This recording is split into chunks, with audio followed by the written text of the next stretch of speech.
Inovação, segurança, programação, tecnologia, desenvolvimento. Começa aqui. Let's begin. DevSecOps. DevSecOps. O seu podcast de segurança em tecnologia.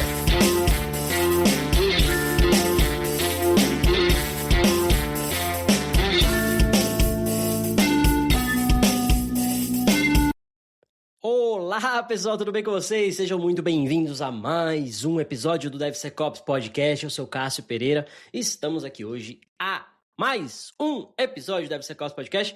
Vale lembrar que é um episódio solo, né? Afinal, data e agenda é uma coisa impossível da gente conseguir alinhar, né? Então, os meninos Marcos e Benhur estão por aí. E a gente volta a gravar assim que possível, né, com todos. Mas, de qualquer forma, a gente tem uma série que a gente começou aqui, uma série solo, né, onde eu tenho feito aí a apresentação do Homem de Ferro aqui no DevSecOps Podcast. Como vocês podem perceber, tem um cenário um pouco diferente aqui em casa, né, deu uma melhorada aqui no meu escritório. Meu Hulk ainda tá aqui, vocês podem ver um pedacinho, acho que um pedacinho do dedo dele, né, ofensivo aqui para os senhores. Mais um pedacinho aqui da minha estante, com algumas coisas, enfim, né, deu para dar uma melhorada aqui no PC, no upgrade e tal, enfim, em breve eu compartilho mais uns vlogzinhos aí com vocês, que eu sei que vocês gostam dessas coisas, né? Bom, mas vamos lá, deixa eu pegar minha cola aqui, que eu até esqueci de pegar minha cola, pra gente falar dos patrocinadores. Na verdade, nem tá aqui minha cola, né? Mas enfim, daqui a pouco a gente fala. De qualquer forma, gente, a gente não se esqueçam, né? O DevSecOps Podcast tem o apoio e o suporte sempre da Nova 8, que é a distribuidora da Checkmarx, né? E Snyk no Brasil e também Europa. E também a Purple Bird Security, que está sempre ajudando a gente aí, sempre um bom parceiro. Se você tem um incidente de segurança, né, é bom falar com eles para preparar um plano de resposta a incidentes para vocês, mas se vocês têm um incidente de segurança, chama os caras que eles vão resolver, tá? E claro, lembrar também da Conviso, nossa super parceira, que está com a gente aqui no DevSecOps Podcast também, mais recente, né? O patrocinador mais recente que chegou com a gente. Então, Nova 8, Purple Bird e Conviso, nossos super parceiros. Além, obviamente, da Digital Oak, que tem um portfólio completo de AppSec, e a Gold Security, que é a consultoria de Application Security. Eu perdi, como eu mudei de computador, alguns arquivinhos que eu uso para fazer minhas colas, eu perdi, né? Então, tô sem minha colinha aqui, mas esses são os nossos parceiros. Em breve, no próximo episódio, com certeza, eu vou estar falando um pouquinho melhor aqui deles, tá bom? Pessoal, o negócio é o seguinte, deixa eu só arrumar o meu aqui, ó. Agora eu acho que vocês vão conseguir ver, beleza. O negócio é o seguinte, pessoal, nesse episódio aqui, a gente vai falar, vocês podem ver também que eu tô de touca, né, porque tá muito frio, tá realmente, chegou menos 10 aqui, menos 12, agora está uns menos 5, mas tá bem frio. Mas eu pus touca porque eu não arrumei o cabelo, porque dentro de casa, obviamente, é aquecido, né? Mas enfim. Vamos lá, a gente vai falar hoje sobre gestão de vulnerabilidades, e é uma gestão de vulnerabilidades seguindo a nossa série do Homem de Ferro, né? Esse é o terceiro episódio da série do Homem de Ferro. Para você que não conhece essa série, basicamente eu comecei isso fazendo uma apresentação, então vai lá no meu site, cassodeveloper.br, uma seção do site, você tem lá o projeto do Homem de Ferro, vocês vão clicar, vai ter lá uma apresentação, uns slides online mesmo, onde eu comecei essa ideia, né? De falar sobre AppSec, usando as analogias do Homem de Ferro, dos filmes de Homem de Ferro, Vingadores, enfim. Focado no personagem do Homem de Ferro, mas usando todos os filmes. E aí, eu resolvi trazer isso aqui pro podcast. Posteriormente a essa apresentação, eu escrevi um livro. Então, tem um livro em português e inglês gratuito. É só baixar, vai lá no site também que você baixa gratuitamente. Não precisa pôr e-mail, cadastrar, fazer nada. É só baixar o PDF, tá? Então, tem um livro em cima disso. E aí, eu comecei a criar outros materiais. Então, tem um treinamento, tem todo um trabalho de consultoria que eu faço em cima disso, que é um trabalho bem interessante, eu gosto bastante. E aí eu resolvi trazer aqui para o DevSecOps Podcast, que ainda não tinha, né? Não tinha no formato só áudio, né? Áudio / vídeo, só falado disso, né? Enfim, então estamos aqui no terceiro episódio para falar sobre Vulnerability Management, né? Ou gestão de vulnerabilidade. Vamos lá, pessoal. Já tá bem claro, né, que o Tony Stark faz gestão de vulnerabilidades, né? Ele encontra problemas, ele resolve, né? A gente já viu isso nos 2 episódios anteriores. Aliás, antes de falar do tema de hoje, né? Feliz Ano Novo, Feliz Natal, né? A gente ficou obviamente parado aí nesses últimos final de ano, comecinho de ano, primeira semana de ano. Porque é feriado, né? Tá todo mundo parado, praticamente é o tempo mesmo que todo mundo para. Mas estamos de volta aqui para gravar, beleza? Bom, vamos lá. Então, gestão de vulnerabilidades, gente, o que é essa ideia? A gente já viu que o Tony Stark faz isso muito bem, né? Ele encontra problemas, resolve os problemas constantemente. Então, a ideia por trás disso tudo é entendermos que por que então nós não fazemos isso? Por que o nosso ciclo de desenvolvimento, sempre tem algo mais prioritário, sempre tem algo que não dá para ver agora, sempre tem alguma coisa muito mais urgente na frente. Então, é muito complicado isso. Né? Então, quando a gente olha por essa perspectiva do Tony Stark, que ele tá sempre evoluindo a armadura e sempre resolvendo problemas, né? Como a gente já viu, isso torna muito claro o quão fazer gestão de vulnerabilidades é importante. Né? Eu sempre gosto de fazer analogia também com medicina, né? Você vai no médico fazer um check-up, você vai achar lá diversos problemas, é óbvio, todo mundo tem diversos problemas, né? Constantemente. Alguns podem te matar, outros não. Ainda que esses que não possam te matar hoje, eles podem te matar amanhã. Eles podem evoluir, né? Uma coisa é você ter, por exemplo, olha, tem uma taxa de açúcar alta no sangue. Outra coisa é ter o diabetes tipo 3, 6, 4, 80, sei lá qual que é os tipos, né? Mas, né? Então, um caso, obviamente, está muito mais avançado, mas para você chegar nesse caso avançado, você teve que começar. Né? Então, não é que uma vulnerabilidade simples ou um problema simples hoje não vá, deixa no backlog e eu esqueço ele. Não, amanhã ele pode ser um problema mais grave. Né? Então, o ponto aqui é esse. O ponto aqui é esse. Entender que gestão de vulnerabilidades é exatamente sobre isso, sobre eu encontrar os meus problemas e lidar com eles. Tá? Priorizá-los, categorizá-los, endereçá-los, nem sempre sou eu que vou precisar resolvê-los, né? Mas eu quero trazer essa mensagem para vocês aqui de que resolver os problemas é algo muito crítico, tá? Muito importante. E gestão de vulnerabilidades é um processo que nos ajuda a fazer isso, né? Eu costumo dizer, né? Que é onde eu vejo as empresas falharem mais. Às vezes eu vejo a empresa com AppSec bem estruturado, com ferramentas, com processos bem estruturados, mas o processo principal, que é o de gestão de vulnerabilidades, por que ele é o principal? Porque não adianta você achar todos os problemas e não fazer nada com eles. É claro que não achar os problemas em primeiro lugar é um problema também, né? Não fazer scan, não ter um processo de pull request, não fazer modelagem de ameaça, tudo isso é problemático, claro. Mas se você tem tudo isso sem uma correta gestão de vulnerabilidades, as coisas não se encaixam. A gestão de vulnerabilidades eu sempre brinco que é um molho, né? É um molho que une todo o AppSec, né? Então, temos que ter gestão de vulnerabilidades, tá? E é onde eu vejo muita companhia falhar, muita empresa falhar. Não só por não saber como fazer isso, mas também por negligenciar isso. Né? Então são duas coisas diferentes. Uma coisa é a ignorância, eu não sei o que eu tenho que fazer, eu não sei como, não sei por que eu preciso, nem sei que eu preciso daquilo. Outra coisa é, eu sei, mas deixa para depois. Né? Então são momentos diferentes, mas eu vejo as empresas falhando especificamente nesse item, tá? E, como eu falei, o Tony Stark, a armadura, né, do Homem de Ferro, ela é um equipamento de defesa em primeiro lugar. Ela não é um equipamento de ataque, uma arma de ataque. Ela é secundariamente isso. O objetivo principal da armadura é protegê-lo, né? Agora que eu vi que minha imagem tá meio escura aqui, mas enfim, daqui a pouco a gente melhora. Então, o objetivo da armadura é protegê-lo, né? Não é... Como é que fala? Não é, de fato... como é que eu posso dizer? Uma arma de ataque, né? Só sair atacando e tudo mais. Então, é muito importante ter isso em mente. Por quê? A partir do momento que eu penso, poxa, então eu tenho uma armadura que é pra me defender. Eu não posso ter um bug aqui. Né? Ela tem que estar o mais perfeita possível, porque qualquer bugzinho pode custar a minha vida, literalmente. Né? Então, por isso que talvez, né, o Tony tá sempre... No Homem de Ferro 1 mesmo, né? A gente vê lá no começo do filme, a segunda armadura dele, né, prateada, que ele voa, né, congela a arma fora da estratosfera, congela e vai cair, enfim, eventualmente ali ele consegue resolver o problema.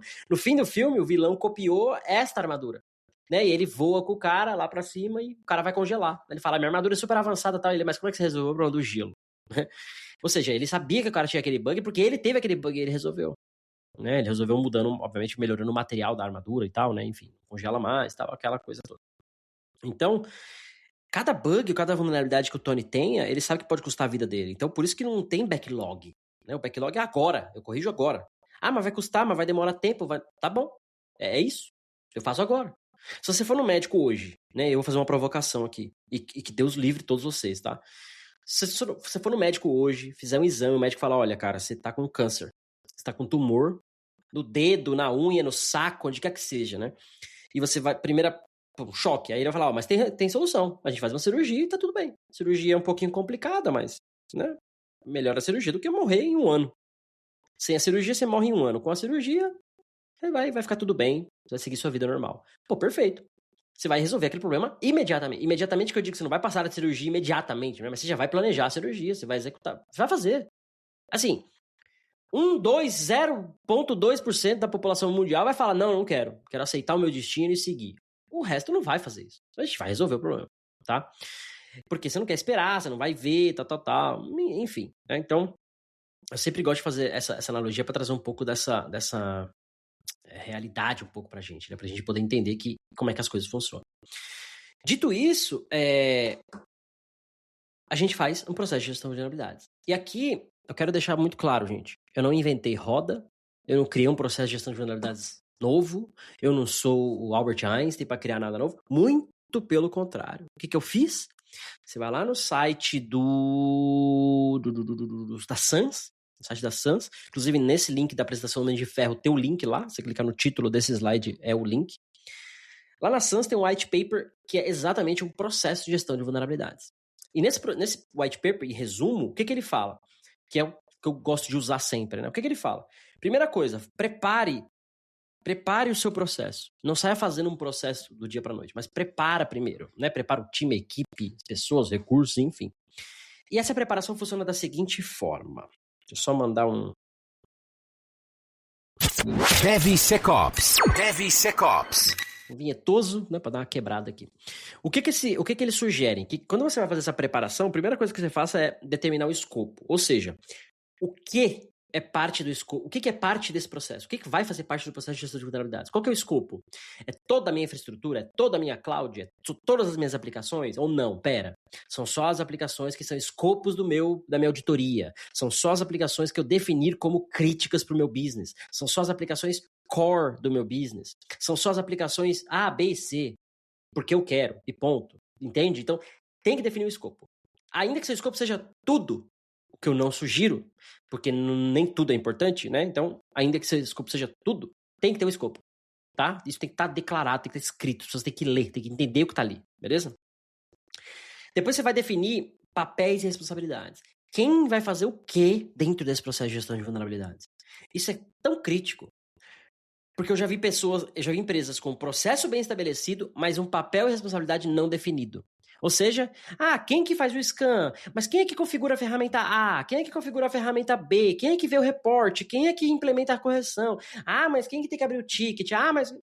Então ficava um jogando pro outro, culpa que não culpa, deixa que eu deixo, vai que é você, e no fim, ninguém saiu, o processo não andava. Ficava, né, todo, parece que mastigado ali, né? As coisas não funcionavam.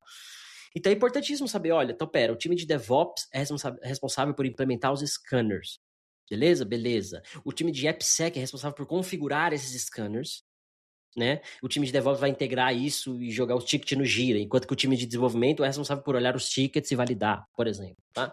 Então tem que ter, né, papéis e responsabilidades definidos. E não são pessoas novas, não é contratar ninguém para fazer isso, né? São as próprias pessoas da própria equipe, né? As pessoas já estão lá e elas fazem as coisas, tá bom?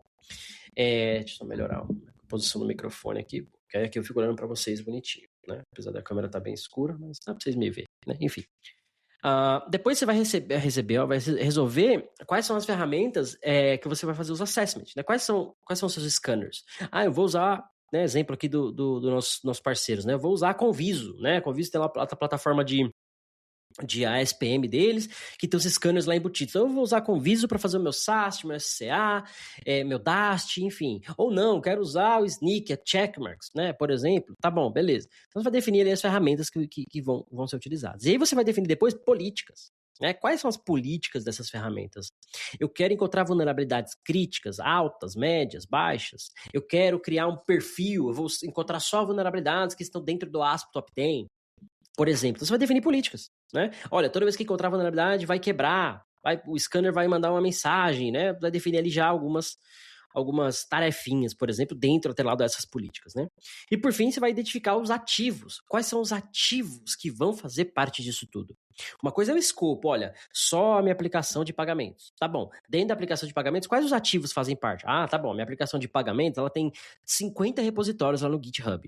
Desses 50, na verdade, 8 são críticos, porque é o que processa o cartão de crédito, é o que cadastra o cliente, é o que gera o pedido, sei lá. Então tem 8 repositórios que são aplicações, APIs, o que é que seja. Tá bom, então esses 8 ativos aqui é o que fazem parte desse processo. Perfeito? Então você vai definir isso para preparar o seu processo. Isso tudo é para preparar. Ou seja, você definiu qual é o escopo, né? Tá bom, as minhas aplicações críticas para o negócio. Perfeito. Definiu quem faz o quê, né? Que time faz o quê, quando, como. Definiu quais são as ferramentas de scan, eu vou usar Conviso, por exemplo. Definiu lá políticas de configuração e agora você definiu que dentro da sua aplicação crítica você vai usar o repositório A, B e C, que eles são os ativos que você entendeu que fazem sentido. E aí sim você vai para um processo super simples, composto por 5, eu diria, né? 4, 5, não me lembro agora. A gente vai falando aqui, vai chegar lá. Etapas. Qual que é a primeira etapa? Testar. Então você vai de fato fazer o scan. Então, por exemplo, fez lá um pull request, dentro de um desses repositórios que foi definido, vai disparar lá a chamadinha lá no aplicativo do Conviso, o Conviso vai fazer o scan, vai bloquear o seu pull request, vai devolver o seu pull request. Beleza? Então você fez o teste. Segunda etapa é você priorizar. Por quê? Fez o teste, vai achar problemas, né? Ou quando achar problemas. Nem sempre vai achar problemas, mas, né? Quando achar problemas. Você vai receber um reporte, vai receber um ticket, em algum lugar vai estar lá, olha, tem vulnerabilidade A, B e C. Aí agora você vai fazer o quê? Priorizar. A vulnerabilidade B, ela é altamente crítica, tecnicamente explorável, é um SQL injection no banco de dados crítico que a gente tem. Perfeito. A vulnerabilidade A e C não são tão críticas. Uma, inclusive, é um falso positivo, eventualmente, né? E a outra não é tão crítica, é um low referente a algo, um sistema até crítico, até, né, e tal, mas é uma vulnerabilidade low, né? Então a gente não precisa dar tanta atenção neste momento. E aí você vai priorizar, tá bom, então a B é urgente, vou corrigir nesta sprint. Enquanto que a C a gente vai ignorar e fechar, enquanto que a A nós vamos jogar num backlog, enfim, vai ser resolvido em um mês, por exemplo, tá? Uma vez que você tem uma política de SLA também, a gente falou de políticas antes. Aí você vai para a terceira etapa, que é resolver, corrigir, né? Então você achou o problema com o teste, você priorizou agora você corrige. Então corrigiu essa vulnerabilidade, fez o fix, aplicou o patch, sei lá o que você fez. Corrigiu. Você vai para a quarta etapa, que é retestar, né? Porque você quer garantir que o problema não existe mesmo, né? Uma vez que a ferramenta, o médico foi lá, achou o teu tumor, o teu câncer, você fez a cirurgia, né? Justamente para testar e vai lá de novo fazer exame, né? Ver se tá tudo ok. E aí você vai retestar, né? O mesmo scanner, com os mesmos parâmetros, os mesmos cenários, para não ter falso positivo, né? Ou um falso negativo.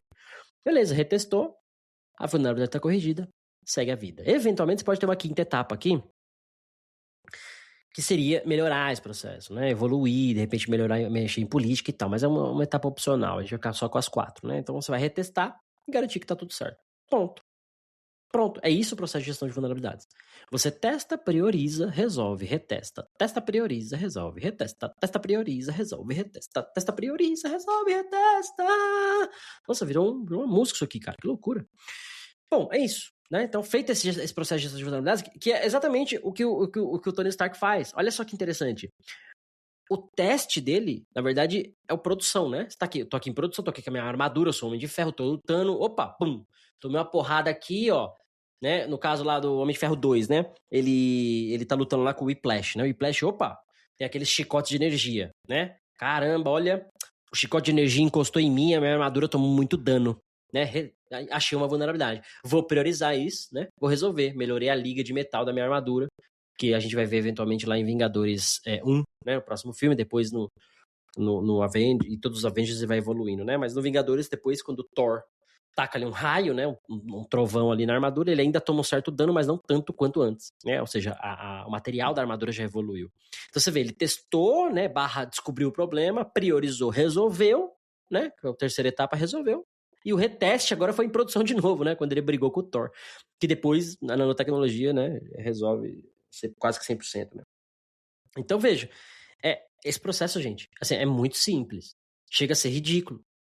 Chega a ser tão ridículo isso. Por quê? É um processo simples. Onde as empresas erram, então? Na implementação. O pior cenário que eu vi é que tem todos os scanners, tudo política, tudo bem definido, gente com responsabilidade definida, tudo bonitinho. Mas aqui dentro desse miolo de priorização, todo mundo erra. Por quê? Porque ninguém prioriza.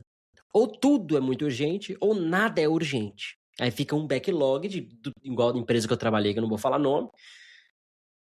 Quase que eu dou uma dica, inclusive, bem óbvia, né? Mas onde você tem lá, basicamente, 400 mil vulnerabilidades mapeadas. Você não vai corrigir isso nunca, gente. Nunca. Vai ficar lá. Tá lá até hoje. Né? Não vai corrigir, né? Então, a gente não quer um backlog gigante. A gente quer achar problemas que importam e resolvê-lo. É simples assim.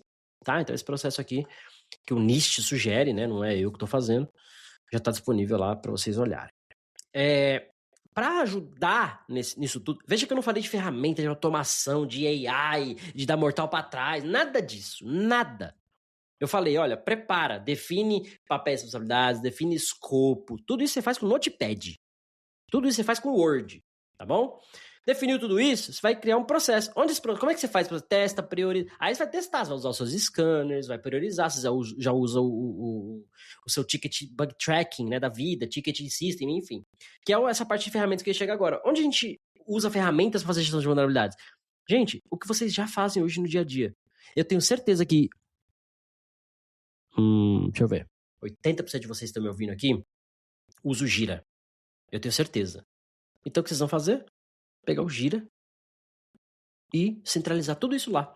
Todos os seus scanners vão jogar vulnerabilidades lá, todos os seus, como é que eu posso dizer, testers, né? Vão jogar os seus tickets no Gira. Ah, não, eu uso o GitHub Issues. Tá bom, joga lá no GitHub Issues. Ah, não, eu uso, sei lá, bug tracking, sei lá o que, da onde, Dribbles. Tá bom. Eu uso Defect Dojo, beleza. Eu uso Excel, ok.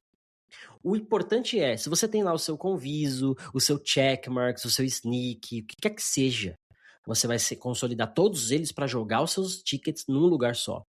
As suas vulnerabilidades num lugar só. Ah, mas eu tenho um pentest, vai jogar nesse mesmo lugar. Ah, mas eu tenho um DAST, vai jogar nesse mesmo lugar. Ah, mas eu tenho um Bug Bounty Program, vai jogar no mesmo lugar. Porque a ideia é que os tickets estejam no mesmo lugar. Porque a gente está falando de problemas, vulnerabilidades. Então a gente joga isso tudo num lugar só. Elas são iguais. Para você poder priorizá-las posteriormente, ter relatórios, tracking, aquela coisa toda. Senão você vai ter que ir lá no Checkmarks, buscar as vulnerabilidades do Checkmarks. Aí você vai lá na Conviso buscar as vulnerabilidades da Conviso. Aí você vai lá no Sneak buscar as vulnerabilidades do Sneak. Já ficou loucura. Ainda que seja tudo funcionando bem estruturado, já dá para ser otimizado. Né? Então, centralizar é o melhor dos cenários. Tá bom? Eu diria que até usar o Notepad para isso resolve, né? Joga uma lista no Notepad e resolve, mas não dá para automatizar tanto, né? Então, cuidado com essa questão de ferramentas, mas aqui a ideia, gente, é justamente essa. É você parar para pensar que não precisa de ferramenta mirabolante e tudo mais. Dá para usar, centralizar tudo num lugar só. O que eu diria aqui que dá para brincar depois, né? Com dados históricos, tal, joga isso numa IA, fala para ela, dá insights aí, ó, de quais os tickets, né, o título de ticket que é mais aberto, mais comum, qual o tempo de médio de fechar os tickets, quantos tickets são fechados logo que são abertos, né? Porque não tem nenhuma justificativa, por exemplo, eram falsos positivos. Então você consegue ter uns insights, uns KPIs, umas métricas em cima disso. Aí a IA vai te ajudar, né? Mas lá na frente. Agora, gente, é só fazer scan, pegar o resultado, priorizar. Outra coisa que eu vejo muita gente errando é também, faz o scan, pega o resultado e quer resolver tudo. Cuidado. O tudo, ele é muito relativo. O seu tudo pode ser 2 vulnerabilidades high. E aí você vai lá e senta e resolve, é um pull request. Você vai lá e resolve tudo. O seu tudo pode ser 300 vulnerabilidades.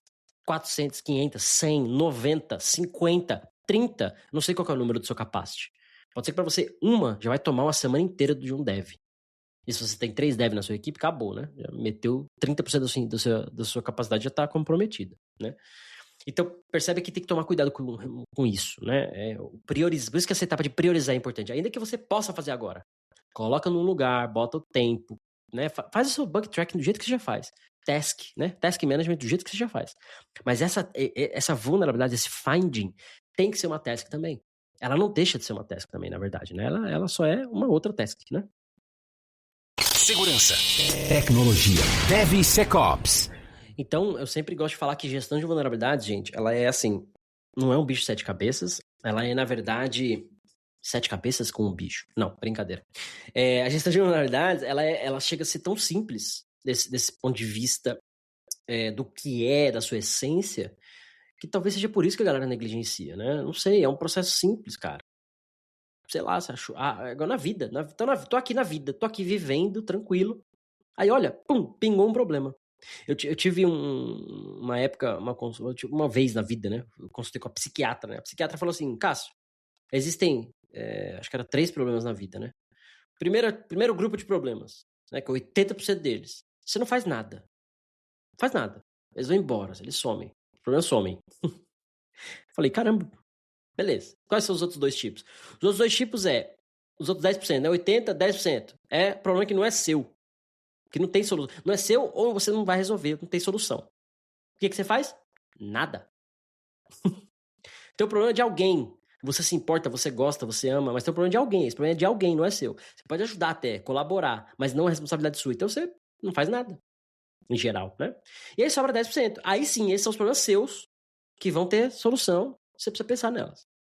Então, às vezes, veja, dos 90% de tipo de problema, né, dos problemas que vão aparecer, você não tá fazendo nada. Os outros 10% você vai ter que dedicar uma ação, tempo, né? Mas qual que é o problema do nosso ser humano? A gente vai gastar muito tempo e energia dos 100%. Nossa, tem um problema assim, mas e se, pensando em possibilidades, tal. Porque às vezes a gente, aí, né, vem estresse, depressão, um monte de coisa. Ou seja, não se estressa. O processo de gestão de vulnerabilidades é justamente para te mostrar, olha, você está achando um monte de vulnerabilidades. E aí você tem dentro lá a etapa que a gente acabou de falar, a segunda etapa, priorização. Esse priorizar, você pode até nomear como triagem, você pode nomear como análise, nomeia como o jeito que você quiser. Porque o priorizar parte do princípio que, eu tenho um problema e vou priorizar a sua resolução. Mas às vezes pode ser, eu tenho um problema que nem é um problema, um falso positivo. Eu tenho um problema que, na verdade, eu não tenho que fazer nada. É um open source library com vulnerabilidade, não tem patch. O que eu faço? Nada, eu espero. Por exemplo, né? Eu posso trocar a library, eu posso, se for muito crítico, né? Sei lá, desativar o componente, fazer outras mitigações, mas em geral, nesse contexto, eu não faço nada, né? Então perceba que essa etapa de priorização, ela é muito crítica na gestão de vulnerabilidades, tá? E o Tony Stark deixa isso claro nos filmes, claro nas entrelinhas, né? Claro nas entrelinhas cara, qual que seria o oposto de pleonasmo, né? Não sei, mas enfim, é o claro nas entrelinhas. Por quê? É muito óbvio, quando você vê minha apresentação e lê o livro, é muito óbvio que o Tony Stark descobre os seus bugs, suas vulnerabilidades, suas falhas e melhora constantemente. É muito claro isso, muito óbvio. Constantemente, né? E como é que ele prioriza isso? Não é claro, não é óbvio, né? Até porque às vezes a gente vai ver uma melhoria de um filme pro outro. O filme pro outro pode ter 3 anos, 5 anos, 7 anos, né? Eu não lembro agora a cronologia de todos. Quer dizer, a ordem cronológica mais ou menos, mas eu não lembro a data, né? De quando, por exemplo, foi o Homem de Ferro 2 e Vingadores, né? Não lembro. Então, se estiver assistindo aí, inclusive, manda nos comentários aí. Mas basicamente, o Homem de Ferro 2, que você vê que ele toma um pau, ganha, mas toma um pau, né? A armadura toma dano, ele não consegue absorver energia, tal. Que no Vingadores agora ele absorve energia quando encosta nele e a armadura toma menos dano. Então ele, ele viu aquele problema, ele melhorou, é óbvio. Né? Agora, quando ele priorizou isso, quando ele resolveu isso, né? Não tem claro na nossa mente. Mas a nossa ideia é que serve muito bem para o nosso exemplo, porque para a gente é questões de sprints. Eu não quero ditar regras, né? A regra vai lá e acha os problemas e resolve, né? Mas talvez uma política seja. E aí depende muito do seu business, muito do seu negócio. Por isso que eu não gosto de dar essas regrinhas assim, porque às vezes mais atrapalha do que ajuda. Mas para você que não tem nada, qual que é talvez algo para você começar? Uma vulnerabilidade considerada crítico alta, o SLA, né? Vamos lá fazer uma tabelinha de SLA. Uma vulnerabilidade crítico alta, o SLA, eu digo que é 24 horas. 24, 48 horas, crítico alto. Ou, em outras palavras, a sprint corrente. Sua sprint é 2 semanas. Sua sprint começou hoje, você tem 1 semana e meia para resolver. Então, pode ser aceitável, né? Mas tem 1 semana e meia de disposição se você estiver com um problema em produção. Ou, sei lá, 24, 48 horas, resolve, faz um patch, acabou, tá? Vulnerabilidades médias, sprint seguinte. Ou X horas, né? Sei lá, 72 horas, alguma coisa assim. E vulnerabilidades baixas, backlog. Tá? Alta e crítica, imediato, 24, 48 horas, sprint corrente. Média, próxima sprint. Baixa, backlog. Né? Ou seja, o backlog ele vai ser priorizado um dia, em algum momento. E é importante que você tenha uma estrutura de fazer isso. Eu tenho 300 itens já aqui. Em algum momento eu preciso resolvê-los. Né? Ou ainda que seja fechá-los, né? Ignorá-los. Ainda que você ignore. Vai lá e marca por que você ignorou. Mas você sabe que você tem um problema. Esse é o ponto. O grande problema da gestão de vulnerabilidades também é a galera estoura o backlog, estuba. Adoro esse verbo, estubar. A galera estuba, é B, tá? Com B. A galera estuba o backlog de coisa e larga lá. Gente, não tem problema, deixa lá. Vai. Ignorei esse problema, não vou fazer nada. Tá bom, então você fala, por que você não vai fazer nada? Porque eu não sei resolver, porque não tem solução, porque eu não vou esperar o patch, porque, sei lá, marca isso. Tem que estar documentado ao menos, porque o dia que der uma merda, uma cagada lá na frente, você sabe, eu tive esse problema, eu ignorei. Por que eu ignorei? Porque eu não tinha tempo, capacidade, dinheiro. Perfeito. O importante é saber, é ter esse como é que eu posso dizer? Esse histórico, né? Isso é importante, tá bom? Mas, gente, era isso pro episódio de hoje, episódio mais curto, para falar de gestão de vulnerabilidades, que é um tema simples. Sempre que eu falo de gestão de vulnerabilidades, eu tento deixar o mais simples possível, porque é onde eu vejo a galera mais errando. Porque, mas é um processo, mas é grande, todo mundo tem que aderir. Gente, as pessoas trabalham na empresa, elas seguem o que a empresa manda. Se o processo é A, a galera tem que fazer A. Agora, se você não tem um processo definido, estruturado, mapeado, descrito, documentado, que, como, quando, onde, quem tem que ser feito, ninguém faz mesmo, né? Você pode culpar processos, mas não pessoas. Uma coisa é a pessoa seguir o processo errado, isso é diferente. Outra coisa é não tinha um processo a ser seguido, né? Então são coisas completamente diferentes, tá? Agora, quando você tem um processo, as pessoas têm que seguir, elas vão seguir. Agora, se elas estão seguindo errado, aí sim vai entrar a avaliação, aquela coisa toda, mas não é o caso. O caso é, faça a gestão de vulnerabilidade, gente. Não é tão difícil, né? Na verdade, é mais simples do que você pensa, tá bom? Eu vou ver se eu deixo na descrição desse vídeo aqui o link para esse projeto da SANS, porque esse white paper da SANS é um PDF super simples, que é basicamente isso que eu explico na apresentação do Homem de Ferro. De novo, essa é uma etapa que eu não inventei, eu recriei nada, nem melhorei nada. Isso, peguei exatamente o que a SANS fez e repliquei. Ponto. E é o que eu faço no dia a dia. Eventualmente eu mudo uma coisa ou outra no processo para uma empresa específica que faz sentido.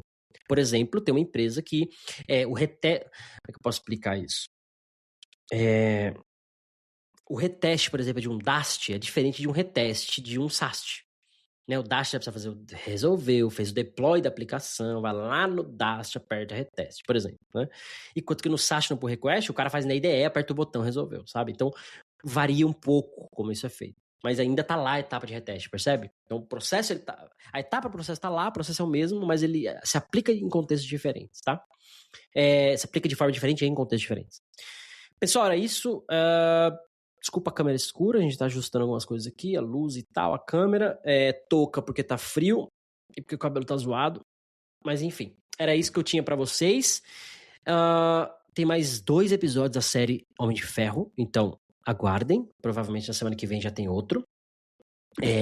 O próximo episódio a gente vai falar sobre como montar um programa de AppSec, né? E tem o último, qual que era o último mesmo? Esqueci. Montar um programa de AppSec, esqueci o último. Enfim, mas tem mais 2 aí que vocês não perdem por esperar. Enquanto isso, leiam um livro, é um livro de 100 páginas, é um livro super curto, pequenininho, mas que tem muito detalhe sobre tudo isso que a gente tá falando.